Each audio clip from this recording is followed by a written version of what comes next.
The gods. Hermes. Hermes is the winged herald and messenger of the Olympian gods. In addition, he is also a divine trickster and the god of roads, flocks, commerce, gambling, and thieves. A precocious newborn, he invented the lyre and stole Apollo's cattle on the very first day of his life.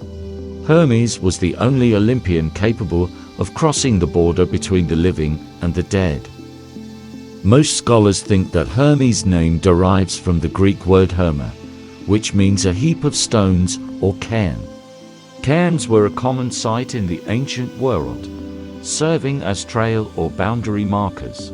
Some say that the first cairn was erected by the gods when they cast all their stones in favor of Hermes during his trial for slaying Argus Panoptes. Archaic artists portrayed Hermes as a mature bearded man. However, later on, he was represented as an athletically built nude youth, immediately recognizable by 4 attributes: a broad-brimmed hat, batassos, winged sandals, talaria, a purse, and a herald's wand, Chrykion, or caduceus in Latin. Hermes' wand, a short winged staff, entangled by 2 identical serpents, had magical powers, bringing sleep upon people or rousing them from it. It is very similar and frequently confused with the rod of Asclepius, which is why Hermes' wand is often incorrectly used as a symbol of medicine.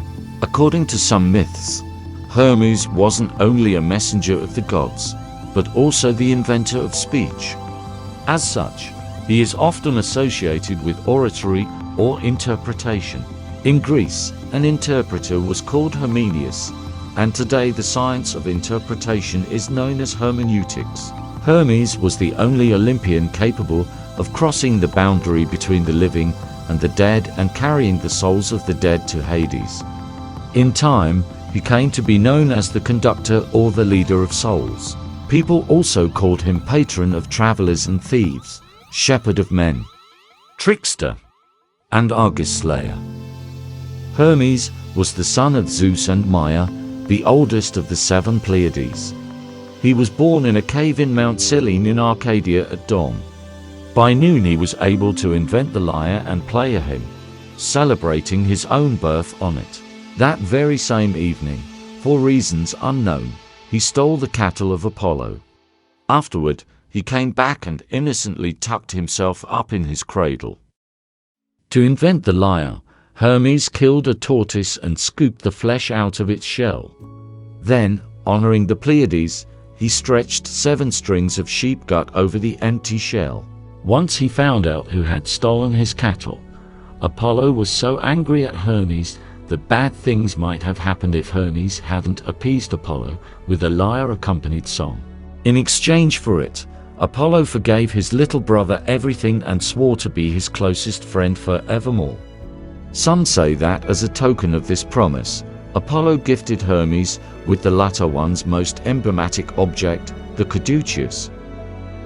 By all accounts, Hermes was a darling of the gods. Artemis supposedly taught him how to hunt, and Pan how to play the pipes. He was the one who guided Persephone back to her mother, Demeter. Above all, Hermes was very close with his father, acting in many of his affairs as Zeus' wingman. Most famously, he beheaded the 100-eyed giant Argus Panoptes, previously sent by Hera to closely watch over Zeus' love interest, Io. In his role as a messenger, Hermes is present in numerous other myths. He escorts Pandora to Epimetheus, leads Perseus to the Gree, and guides Priam safely to Achilles' tent.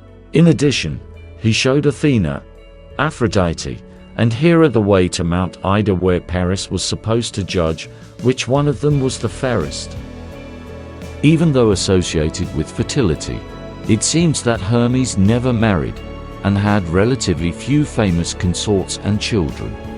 Aphrodite bore him hermaphrodites and possibly Tyche, Herse, Cephalus, and the nymph Dryope. Pan. Later poets sometimes link Hermes with Pytho or Hecate. Once Hermes and Apollo fell in love simultaneously with the virgin Chione, and slept with her on the very same day. Later, Chione gave birth to twins. Philemon took after Apollo and became a famous musician. Unsurprisingly, Hermes' son Autolycus became a trickster and a thief. Poets say that few of his traits were inherited by his grandson, Odysseus. Hermes' Roman counterpart is Mercury, the god of financial gain, commerce, and messages. The fourth Homeric hymn is dedicated solely to Hermes and retells his childhood in length.